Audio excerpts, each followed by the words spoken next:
पिछली क्लास में हमने सीमेंट कंक्रीट के बारे में पढ़ा था और इस क्लास में हम लोग पढ़ेंगे जो चैप्टर नंबर 8 के बारे में। चैप्टर नंबर 8 लास्ट चैप्टर है। इस चैप्टर में जो पढ़ना है हमको प्रबलित सीमेंट कंक्रीट के बारे में, यानी रेनफोर्स सीमेंट कंक्रीट के बारे में।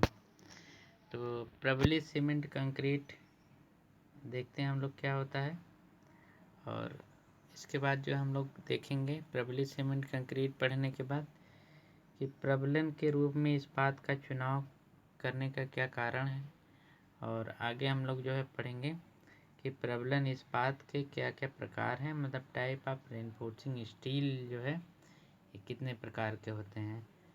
तो आज हम लोग इतना ही पढ़ेंगे और पहले शुरू करते हैं हम लोग जो है प्रबलित सीमेंट कंक्रीट यानी रेनफोर्स सीमेंट कंक्रीट से। यानी इसको हम लोग रेनफोर्स सीमेंट कंक्रीट या शार्ट में आरसीसी भी कहते हैं। तो R means reinforce, C means cement, फिर सी मीन्स कंक्रीट। तो इसको हम लोग शार्ट में आरसीसी भी कहते हैं, या फिर हम लोग फुल फॉर्म में प्रबलित सीमेंट कंक्रीट या रेनफोर्स सीमेंट कंक्रीट कहते हैं। तो आगे इसके बाद हम लोग देखते हैं ये क्या होती है। सादी सीमेंट कंक्रीट की तनाव या तनन सामर्थ्य बहुत कम और संपीड़न सामर्थ्य की लगभग 10% होती है। इस कमी के कारण सादी सीमेंट कंक्रीट को ऐसे अवयवों में प्रयोग नहीं किया जा सकता जिसमें तनन बल उपजते हैं, जैसे छत, लिंटल, धरन, प्रतिधारक दीवारें, संग्राहक मतलब वाटर स्टोरिंग टैंक के विभिन्न अवयवों व पुल, ब्रिज आदि में। तो अब इसको पहले हम लोग समझते हैं। इतना क्या इसका मतलब हुआ कि जो प्रबलित सीमेंट कंक्रीट है यानी रेनफोर्स सीमेंट कंक्रीट है, जो अगर मान लें कि हमने उसका जो है तनाव बल लेने की क्षमता कम होती है। तो अब यहाँ आप समझ सकते हैं कि जैसे मान लें हमारा कोई कंक्रीट का ब्लॉक है, अब इस पे जो हमने दो टाइप से इसमें बल लगा सकते हैं। एक तो इस तरह से हम लोग इस पे दबाव बल लगा सकते हैं, जो कि कंक्रीट जो है आसानी से ले लेगी, बियर कर लेगी। तो ये हम लोग दबाव बल लगाएंगे तो दबाव बल में कंक्रीट जो है काफ़ी मजबूत होती है, तो दबाव बल को कंक्रीट आसानी से जो है सहन कर सकती है। अगर इसी कंक्रीट पे हम लोग जो है तनाव बल लगाएं, मान लें कि इस तरह से यही ब्लॉक हमने इधर ले लिया जो है, तो अगर हम इस पे तनाव बल लगाएं तो इस तरह से तनाव बल जो है बाहर की तरफ लगता है, बाहर की तरफ। अगर इसको हम लोग इस तरह से बाहर की तरफ बल लगाएं तो ये कंक्रीट जो है तनाव बल में जो है, ये हमारा तनाव बल है और ये हमारा जो है दबाव है। तो कंक्रीट जो है तनाव में जो है कमज़ोर होती है। तनाव बल जब भी आता है जहाँ पे, तो वहाँ पे कंक्रीट जो है की मजबूती उतना नहीं होती है। दबाव बल में इसकी मजबूती ज़्यादा होती है, तो दबाव बल जो है कंक्रीट आसानी से सहन कर लेगी। लेकिन जहाँ तनाव बल आएगा वहाँ पे कंक्रीट की मजबूती जो है दबाव बल के तुलना में लगभग 1/10 होती है। मतलब अगर दबाव बल में ये कंक्रीट जो है 100 किलो न्यूटन का लोड ले लेगी, तो तनाव बल में जो है केवल 10 ही किलो न्यूटन का ले सकती है। तो इस वजह से जो है हम लोग जो है सादी सीमेंट कंक्रीट यानी प्लेन सीमेंट कंक्रीट का इस्तेमाल जो है जो ऐसे जगह पे नहीं कर सकते हैं जहाँ जो है तनाव बल आ रहा है, क्योंकि तनाव में जो है कंक्रीट की मजबूती कम होती है। तो इसमें जो हम लोग देख सकते हैं कि किन किन चीज़ों में तनाव बल आता है। जैसे छत में तनाव बल आता है, लिंटल में तनाव बल आता है, धरन में तनाव बल आता है, प्रतिधारक दीवारें रिटेनिंग वाल्स में आता है, और जल ग्राहक टंकियाँ वाटर टैंक में आता है, ब्रिजेज में आता है, पुल्स में आता है, जो ओवर ब्रिज बनते हैं उसमें भी तनाव बल आता है। कुछ अवयवों में उसके अलग अलग गर्डर हैं उसमें तनाव बल आता है। इसी तरह से जो पानी की टंकियां हैं, पानी की टंकी जो है उसमें भी पानी जो है भीतर से बाहर की तरफ दबाव देता है, तो टंकी में एक तनाव बल उत्पन्न हो जाता है। इसी प्रकार से जो है बहुत सारी चीज़ें हैं जिसमें तनाव बल आता है, तो उनमें हम लोग जो है सादी सीमेंट कंक्रीट का उपयोग नहीं कर सकते हैं, क्योंकि सादी सीमेंट कंक्रीट जो है तनाव बल में इसकी मजबूती कम होती है। दबाव बल जहाँ पे रहेगा वहाँ पे मजबूती ज़्यादा रहेगी, वहाँ पे इसका प्रयोग कर सकते हैं, लेकिन तनाव बल जहाँ पे आएगा वहाँ पे इसका प्रयोग नहीं कर सकते हम। तो आगे देखते हैं। ऐसे अवयव जिनमें तनन प्रतिबल आता है उनमें सीमेंट कंक्रीट का प्रयोग करने पर उनमें ऐसी व्यवस्था करनी पड़ती है कि तनन प्रतिबल सीमेंट में ना आए, सीमेंट कंक्रीट में ना आए। और ऐसे इसके लिए सीमेंट कंक्रीट में जहाँ पर तनन प्रतिबल आता है वहाँ पर इस्पात का प्रयोग कंक्रीट के रूप में करते हैं। इस्पात का प्रयोग कंक्रीट के साथ करते हैं क्योंकि इस्पात यानी स्टील का तनन सामर्थ्य बहुत ज़्यादा होता है। अभी इस पैराग्राफ को हम लोग समझ लेते हैं कि जिन जिन अवयवों में तनन बल आता है वहाँ पे कंक्रीट का प्रयोग हम लोग नहीं कर सकते हैं, क्योंकि कंक्रीट में जो है तनाव बल लेने की क्षमता कम होती है। अगर ऐसे अवयव में हमको कंक्रीट का प्रयोग करना है तो हम लोग वहाँ पे जो है कंक्रीट के साथ ऐसी व्यवस्था करते हैं कि ताकि जो है कंक्रीट पे तनाव बल ना आए, किसी और चीज़ पे आ जाए। तो उसके लिए हम लोग जो है जो चीज़ प्रयोग करते हैं कंक्रीट में वो है स्टील, यानी जो है यानी जो है प्रति वो हम लोग प्रयोग करते हैं स्टील या इस्पात का प्रयोग करते हैं। तो इस्पात का जो है तनन सामर्थ्य अच्छा होता है, स्टील बार जो है तनाव बल लेने की उसमें सामर्थ्य ज़्यादा होती है। तो इसलिए हम लोग जो है कंक्रीट में जो है इस्पात का भी प्रयोग कर देते हैं, क्योंकि इस्पात जो है कंक्रीट तो तनाव बल ले नहीं पाएगी, क्योंकि तनाव बल में कंक्रीट की मजबूती कम होती है। तो इस्पात रहेगा तो स्टील रहेगा तो वो स्टील जो है तनाव बल को ले लेगा। इस वजह से कंक्रीट जो है जहाँ पे तनाव वाला जगह है वहाँ पे प्रयोग करेंगे तो भी कंक्रीट जो है फेल नहीं होगी, तो भी कंक्रीट जो है विफल नहीं होगी और वहाँ पे भी काम करेगी। तो इसलिए हम लोग क्या करेंगे कि जब भी तनाव बल जहाँ पे आएगा वहाँ पे जो है कंक्रीट के साथ में जो है स्टील भी प्रयोग कर देंगे। जैसे हम बीम बनाएंगे, मान लो बीम बना रहे हैं इस तरह से हमने एक आयताकार धरन बनाई। तो आपने देखा होगा कि इस तरह से धरन बनाते हैं हम। तो यहाँ पे जो है नीचे वाले भागों में इस तरह से सरिये भी इसमें लगा देते हैं। तो सरिये लगा देंगे तो अब सरिये लगाने की वजह से जो है स्टील बार लगाने की वजह से ये धरन हमारी जो है ये तनाव बल भी ले लेगी और यहाँ पे तनन इसमें आता है। तो ये जो है ये कंक्रीट सरिये अगर लगा दिए तो सरिये तनाव बल ले लेंगे। तो इसलिए जो है हम लोग जो है इसको जो है अब हम इस्तेमाल कर पाएंगे जहाँ भी निर्माण कार्य होगा, जहाँ पे तनन अवयव होंगे वहाँ पे कंक्रीट का इस्तेमाल जो है हम लोग स्टील के साथ करते हैं। बिना स्टील के करेंगे तो वो मेंबर टूट जाएगा, फेल हो जाएगा। तो आगे देखते हैं। जब कंक्रीट में तनन प्रतिबल वहन करने के लिए इस्पात डाला जाता है तो इसे जो हम लोग प्रबलित सीमेंट कंक्रीट या आरसीसी कहते हैं। डाले गए इस्पात को प्रबलन इस्पात कहते हैं। तो ये समझ सकते हैं हम लोग जो है कि जब अगर हम लोग जो है कंक्रीट के साथ जब हम लोग जो है कंक्रीट के साथ प्रयोग कर दिए जो है इस्पात को, कंक्रीट के साथ अगर हमने इस्पात लगा दिया जो है तो ऐसी तो हमारी जो कंक्रीट बनेगी तो उसे जो हम लोग प्रबलित सीमेंट कंक्रीट या हम लोग आरसीसी कहेंगे, रेनफोर्स्ड सीमेंट कंक्रीट या आरसीसी कहेंगे। अगर हमने जो है कंक्रीट के साथ इस्पात यानी स्टील को प्रयोग कर दिया तो जो कंक्रीट है जो स्ट्रक्चर बनेगा उसे हम लोग आरसीसी का स्ट्रक्चर कहेंगे। उसे हम लोग आरसीसी का जो है घर कहें, स्ट्रक्चर जो भी बनाएंगे या घर कहेंगे या संरचना कहेंगे।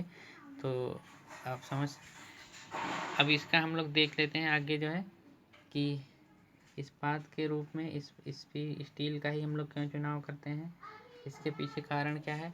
इसके जगह पे हम लोग कोई दूसरी धातु का चुनाव कर सकते थे। जैसे मान लें कि हमने एल्युमिनियम का चुनाव कर लिया, तांबे का चुनाव कर लिया या किसी और धातु का भी चुनाव कर सकते थे। स्टील का चुनाव करने के पीछे वजह क्या है, तो इसके लिए इसके पीछे निम्न कारण है। नंबर 1, इस्पात आसानी से सर्वत्र उपलब्ध है। इस्पात आसानी से सर्वत्र उपलब्ध है मतलब स्टील जो है ये जो है ज़्यादा रूप से पाया जाता है, ये आसानी से उपलब्ध हो सकता है। और सारी चीज़ें जो है, और सारी धातुएँ जो है थोड़ा उतना आसानी से नहीं उपलब्ध हो सकती हैं, इतना मात्रा में नहीं उपलब्ध हो सकती हैं। तो इसलिए जो हम लोग स्टील का प्रयोग करते हैं, पहला रीज़न ये पहला कारण है। दूसरा कारण यह है कि इस्पात अन्य धातुओं की अपेक्षा सस्ता पड़ता है। यानी स्टील बार जो है दूसरी धातुएं जो है, जैसे तांबिक बनाएंगे तो महंगा पड़ जाएगा और उतना मजबूती भी नहीं रहेगी हो सकता है। और भी सारी चीज़ों की जो धातुएं हैं उनकी अपेक्षा जो है स्टील जो है सस्ता भी पड़ेगा और उसमें मजबूती भी, तनाव बल को लेने की क्षमता भी ज़्यादा रहेगी। इसलिए दूसरा कारण है कि हम लोग इसको प्रयोग करते हैं। तीसरा कारण ये है कि इस्पात कंक्रीट के बीच अच्छा विलाग बॉन्ड या पकड़ बन जाती है, जो कि संरचना खंड के लिए ज़रूरी है। तो इसको समझते हैं। जो चौथा पॉइंट ये है कि जो जैसे मान लें हमने कोई भी कंक्रीट का निर्माण किया तो उसमें स्टील और कंक्रीट के बीच में अच्छा बॉन्ड बन जाता है। तो आप देख सकते हैं कि जैसे मान लें कि हमने जो है इस तरह से कोई भी मान ले धरन बनाई या बीम बनाई और इसमें हमने नीचे की तरफ जो है इस तरह से इस्पात लगा दिया और ये मान ले कंक्रीट की है। तो जब इस्पात हम लोग यहाँ पे प्रयोग कर देंगे तो इस इस्पात और कंक्रीट के बीच में जो बॉन्ड बनता है, जो जोड़ बनता है, ये कंक्रीट के साथ जो है अच्छे से जुड़ जाता है। मतलब इसमें फिसलता नहीं है, सरकता नहीं है। तो इसी जोड़ के कारण जो है ये अच्छे से जुड़ जाता है, जिससे जो है हमारी संरचना जो है मजबूत हो जाती है और धातुओं की तुलना में, कि और धातुएं जो है स्टील की तुलना में उतना जो है अच्छा बॉन्ड कम बना पाएंगे। और स्टील जो है सस्ता भी है और इससे जो है कंक्रीट के बीच में अच्छा बॉन्ड भी बन जाता है, इसलिए हम लोग जो है इसका प्रयोग करते हैं। अगला हम लोग पाँचवा पॉइंट देख लेते हैं। कंक्रीट तथा इस्पात का प्रसार गुणांक लगभग बराबर होता है, अर्थात तापमान परिवर्तन पर आरसीसी खंडों में अधिक परिवर्तन नहीं होता है। तो जो अब समझ सकते हैं कि जैसे जो कंक्रीट और इस्पात है, जो कंक्रीट है मान लें आरसीसी है, आरसीसी के लिए जो तापमान गुणांक है, तापमान प्रसार गुणांक है, यानी अल्फ़ा इसे डिनोट करते हैं। और कंक्रीट के लिए जो तापमान प्रसार गुणांक, इसको अल्फ़ा कहते हैं, ये जो है। और इस्पात के लिए जो इसकी वैल्यू होती है, ये आप लोगों ने फिजिक्स इत्यादि में पढ़ा होगा कि जब तापमान बढ़ाते हैं किसी चीज़ की तो वो चीज़ जो है उसमें प्रसार होता है। तो प्रसार होने के लिए जो है ये, जैसे किसी चीज़ की अगर हमने लोहे का तापमान बढ़ा दिया तो वो उसका आकार जो है बढ़ जाएगा, फैल जाएगा। और इसी तरह से जब भी हम कोई कंक्रीट का तापमान बढ़े या इस्पात का तापमान बढ़े तो उसकी भी लंबाई में वृद्धि हो जाती है और तापमान घटने पर लंबाई में कमी हो जाती है।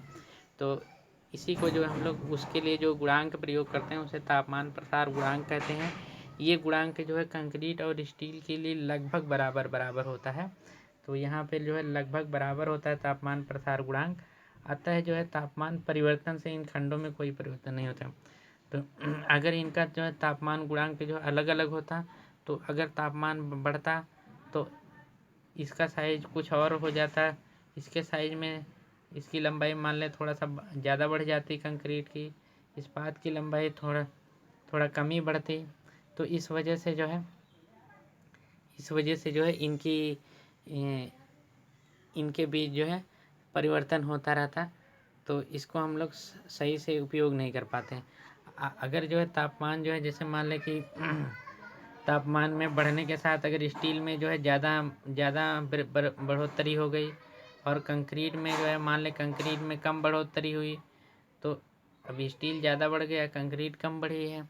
तो इसकी वजह से ये हो सकता है कि स्टील जो है ये तनाव बल को उतना अच्छे से ना ले पाए। तो ये सब सारी दिक्कतें होती हैं। तो इसके लिए हम लोग क्या करते हैं कि ऐसे चीज़ का चुनाव करते हैं जिसका जो है तापमान गुणांक लगभग बराबर हो। तो ये देखा गया प्रयोगों द्वारा कि इस्पात और कंक्रीट का जो तापमान गुणांक लगभग बराबर है। अतः अगर इनको साथ में प्रयोग कर देंगे तो खंडों में जो है खंडों में अधिक परिवर्तन नहीं होगा, मतलब वो स्ट्रक्चर में जो है टूट फूट इत्यादि के ज़्यादा चांस नहीं रहेंगे, यानी स्ट्रक्चर में कोई क्रैक नहीं पड़ेगा, कोई भी दरार नहीं आएगी अगर इनको साथ साथ प्रयोग करेंगे। अगर तापमान गुणांक में अंतर है तो उनमें दरार इत्यादि पड़ने के चांस रहेंगे। आगे जो है हम लोग अगला पॉइंट देख लेते हैं, इस्पात प्रबलन इस्पात के प्रकार, टाइप ऑफ रेनफोर्सिंग स्टील। तो हम लोग कितने प्रकार की जो है इस्पात बार प्रयोग करेंगे जब भी हम लोग जो है कोई भी घर इत्यादि बनाएंगे। तो देख सकते हैं कि प्रबलन के लिए विभिन्न प्रकार के सरिये बाजार में उपलब्ध हैं। जो बाजार है उसमें जो है कंक्रीट के जैसे इस्पात के जो है अलग अलग ग्रेड उपलब्ध हैं, इस्पात के अलग अलग वैरायटी पाई जाती हैं। वो पहली इस्पात है उसे मृद इस्पात कहते हैं, जिसका जो है ग्रेड एफ ई 250 है। इसका मतलब जो है कि ये इस्पात है जिसका ग्रेड एफ ई मतलब जो है ये जो है एफ ई फेरस यानी लोहे के लिए सिंबल प्रयोग किया जाता है। तो इसका जो है ग्रेड एफ ई 250 है। इसका मतलब जो है कि 250 इसमें जो है ये दर्शाता है कि इसकी जो है तनाव बल में सामर्थ्य जो है 250 न्यूटन पर एम स्क्वायर होगी। तनाव बल में इसकी जो है मजबूती 250 न्यूटन पर एम स्क्वायर होगी। अगर एफ ई 250 है तो इसका मतलब तनाव बल जो है 250 न्यूटन पर एम स्क्वायर ये ले लेगी बल को। तो ये इसके बाद जो है हम लोग दूसरा देखते हैं कि मध्यम इस्पात मतलब मीडियम स्टील आता है। और तीसरा जो है इसमें भी अलग अलग ग्रेड हो सकते हैं, जैसे एफ ई 250 है तो हो सकता है एफ ई 350 हो, इसमें बहुत सारे ग्रेड आते हैं। तो ये दूसरा जो है हमारा मीडियम तनन इस्पात है। और अगला है उच्च तनन इस्पात मतलब हाई टेंसाइल स्टील। जैसे इसमें देख सकते हैं F E 415, F E 500, TMT bars, ये सब जो है इसमें अंतर्गत आती हैं। इनकी जो है तनाव क्षमता जो है ज़्यादा तनाव बल लेने की क्षमता होती है। जैसे मृदु इसे इसलिए कहते हैं क्योंकि इसकी जो है क्षमता कम होती है, 250 न्यूटन पर एम स्क्वायर ले पाएगी।